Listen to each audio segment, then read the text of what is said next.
Hello and welcome to video lecture series in political science. Today we are going to discuss chapter 2 titled as Freedom from your 11th class textbook Political Theory.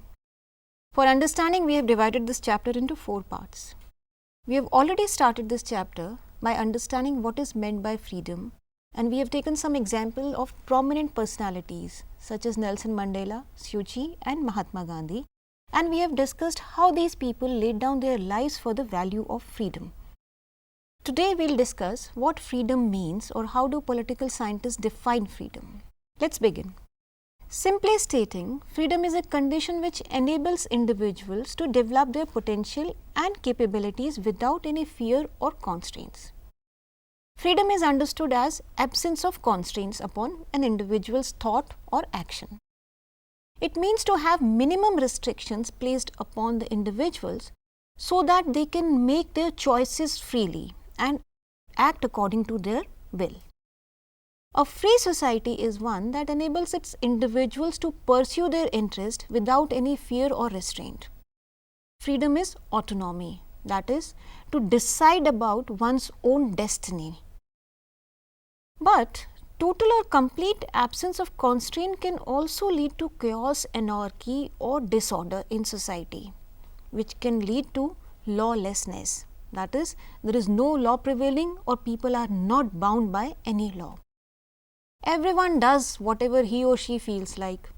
No individual living in a society or who is part of any society can hope to enjoy complete absence of any type of restriction or constraints. Today we will discuss why do we need constraints and what are the various sources of these constraints in society. Now, let us understand what do we mean by constraints. Constraints or restrictions are limits placed upon an individual that are imposed by either family, group, elders, community, association or by any other social organization which you are a part of or which an individual is part of. When we talk of constraints, it is important to differentiate between which social constraints are justified and which cannot be justified. That is, what sort of restrictions are acceptable and to what extent, and which are to be done away with, which are not necessary in society. In order to understand which social constraints or limitations are necessary and to what extent, it is important for us to look at the relationship between the individual and the society, or the relationship between the individual and the group, community or state which he or she is part of. Locating the individual within society helps us to analyze in what areas of life or spheres individual has the freedom to choose, decide or act, and what are the spheres where he cannot decide about his life or his actions. It is also crucial to analyze which features are desirable and which are not, and should be removed and which should not be removed or continued with. For example, among Hindus, whom to marry and whom not to marry is determined according to one's caste community. So, this is the sphere where others decide about you, or are you allowed to decide about yourself? The nature of constraints, the degree of restrictions placed upon the individual and the prevailing set of rules and regulation may be seen as curtailing freedom of choice of an individual. For example, the case of whom to marry within the caste community. But at times, these are necessary for general security and order in society. Let us discuss about the sources of these constraints, like who can place constraint upon you or who is allowed to restrict your freedom.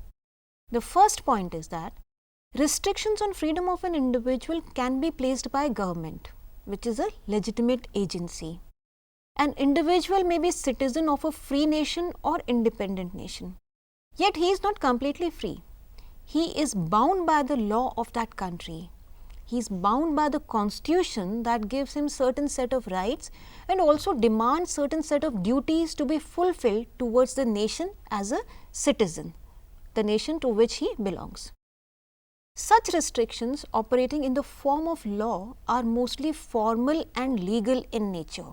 They are pre-coded or codified in constitution. Such restrictions exist to ensure freedom of all, that is everyone in society rather than only one individual to those who can impose themselves upon the others. Some form of government or governance that can control is thus inevitable or necessary for us to regulate our behavior.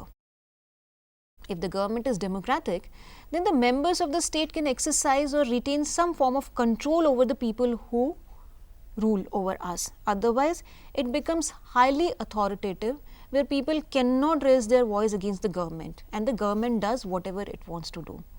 That is why the democratic government is considered to be an important means of protecting the freedom of the people in any society or nation. Now, what is the second source of restraint or restrictions? Restrictions on freedom of individual can also come from domination and external control. Such as restrictions may be imposed by government through laws which are backed by force. Now, what is the difference between the first and the second? As against the sovereign government of a nation, the constraints by the foreign rulers are severe and often backed by ruthless force and coercion. We have seen that ruthless force and coercion imposed by the British on Indians, on many of the social, economic and political rights of the individual which were not given to people in India under the British rule. Let us discuss the third source of restraint. Apart from the government sanction, constraints on freedom can also come from social institutions or prevailing economic inequality in society. For example, caste system. Caste system categorizes people into different social strata placed in a hierarchy, one above the other on the basis of ranking. The upper caste groups place restrictions over individuals in the lower caste groups or categories. They stop them to visit the temples. They curtail their freedom of movement or drinking water from particular village well or taking up certain professions in the village.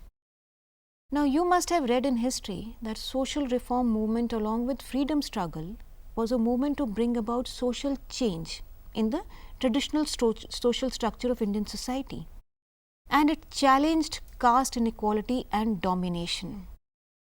It was realized by the freedom fighters that freedom from foreign rule was insufficient unless we free ourselves from the age-old tradition that placed constraint over individuals in society, over women, over low caste group in the name of norms and religious traditions. Now, in this context, along with social reformers, the freedom fighters too were of the opinion that India needs to get rid of caste inequality in order to prosper and develop. Social reformers in the early 20th century attempted to redefine and restructure traditional roles of women, such as women were traditionally defined as a wife, a good daughter, homemaker, and they also advocated for the widow remarriage. It was seen as crucial for nation to become modern, but also retain its ancient heritage by having a self-conscious pride in Indian culture and tradition. Even after independence, our constitution was designed to give people equal rights. It was based on the principle of social justice. You must be knowing that preamble of Constitution of India starts with these words, "We, the people of India." These words have immense constitutional and political significance. They mean that people are the source of the constitution, we the people, we together make it. It is the people of India who are the makers of the constitution. It is also implied that there is a popular sovereignty in India and everyone is equal and is given the same set of rights in our society. Now, let us elaborate a bit on the preamble. The preamble states that we resolve to secure to all its citizens, that is, give all its citizens, number one, justice. Justice which is social, economic and political justice. It secures liberty. Liberty of what? Liberty of thought, expression, belief, faith and worship. That is, guaranteeing this justice and liberty to all. Further, the preamble talks of equality. Equality again of what? Equality of status and opportunity, and promote this equality of status and opportunity among all the members in society irrespective of their caste, economic, social or any other affiliation. And finally, it talks of fraternity, that is, assuring the dignity of the individual and the unity and integrity of the nation. Combining the opinion of the social reformers and freedom fighters, it would be interesting to note what Subhash Chandra Bose said during the presidential address he delivered at the Students' Conference held at Lahore on 19th October 1929. What did Subhash Chandra Bose say? He said that if we are to bring about a revolution of ideas, we have first to hold up before us an ideal which will galvanize our whole life. Galvanize means the change our whole life. That ideal is freedom. But freedom is a word which has varied connotations. Connotations means meaning. Even in our country, the concept of freedom has undergone a process of evolution. By freedom, I mean all around freedom. That is, freedom for the individual as well as for the society. Freedom for the rich as well as for the poor. Freedom for men as well as for the women. Freedom of all individuals and for all classes. This freedom implies not only emancipation from political bondage, he is talking about the British Raj in this context, but it also means equal distribution of wealth, abolition of caste barriers and social inequities and destruction of communalism and religious intolerance. Now let us see, why do we need constraints in a society after understanding that how important is freedom, both from traditions and from the foreign rule. So far we have discussed that freedom means an act or to act without any restriction or limitations. But it is equally true that we cannot live in a world or society where there are no constraints. It might sound confusing that on one hand we talk of freedom and on the other we talk about placing restrictions, but let us clarify through some discussion. We need some constraints or restrictions or rules to regulate behavior of people in society.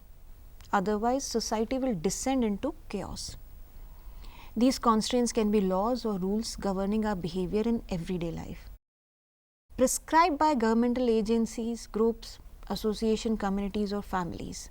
These rules or regulations govern our behavior. A child in a family is governed by the norms or rules of the family. He acts in accordance with these rules and these rules act as a constraint on his behavior and he remains in discipline. For instance, while driving, you stop when the light turns red at the traffic signal. This is a constraint on your driving, but it helps the other drivers on the road. You know how signals control traffic and flow of vehicles? Otherwise, there will be utter chaos on roads and nobody will be able to move anywhere. In the similar fashion, differences among people exist over ideas, ambitions, control of scarce resources and many other things. People have disagreement over issues of any type, from trivial to very serious matters. People can fight over parking spaces, over small piece of land or property. Some people may raise issues pertaining to screening of certain films or documentaries which they find offending. You name it and you will find people having conflict or clash of ideas over almost everything that you can imagine. At times, these conflicts stretch over a long period of time and they also become violent in nature. So, in such a case, every society needs some mechanism to control such conflicts, violence and settle the disputes between people. Had there been no disagreement among people over any issue, big or small, there was no need of constraints. But rules are important for regulating behavior of people and minimize conflicts among them. If people can respect each other's view, do not try to impose their views upon the other, then actually there is no need for any kind of law or legal procedure to govern or discipline their behavior. The need emerges only because people tend to think their choices are better than others and they try to impose their choice upon the other people. Ideally speaking, in a free society, people must hold free views. They must have ability to develop their own rules of living and pursue their choices.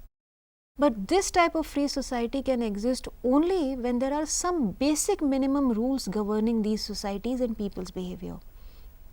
That is, there is simple agreement over how do we or how are we going to behave or behave with others in society. At least people must be willing to accept the opinion of others as well, if do not agree to it. At times, people are so committed to their beliefs that they refuse to accept any other alternative perspective. That is, they do not even entertain the other idea. Driven by or overpowered by their own ideas, these people see the other views and ways of living as absolutely unacceptable. Such situations lead to conflict or friction among these people or within these two groups. In such situations, we need some legal and political framework that can put restraint or check upon the groups to ensure that the differences of opinion may be discussed and debated in the healthy environment and people agree over, at least they listen to each other. Everyone should get equal chance and opportunity without one group imposing itself upon the other group. Thus, law or legal framework in a way even if constrains the people, but it also protects the freedom of everybody in society. But then you may question that how much control, restraint or restriction is justified or necessary. What are the areas where one should be controlled? Is there any area where we need greater control as compared to some area where lesser control is required? Or who can control you? You may ask a wide variety of such questions, and it is important to discuss these answers as well because they pertain to your rights, they pertain to your freedom. We will discuss about all such questions as political theorists do in the next part of this chapter. To conclude, let's summarize what we discussed in this lecture. We started our discussion with the concept of freedom. What is freedom and how freedom is an important fundamental value? Why freedom is necessary? But if everyone is driven by his own interest, there will be chaos in society. So we need some constraint over individual freedom to protect freedom of all in society. What are these constraints? And we discussed about what are the various sources of these limitations or constraints on individual behavior that bring general order in society. In the next part of this chapter, we'll discuss about or in greater detail about why do we need constraints upon our behavior. Till then, you can enjoy reading this part of the chapter. Thank you.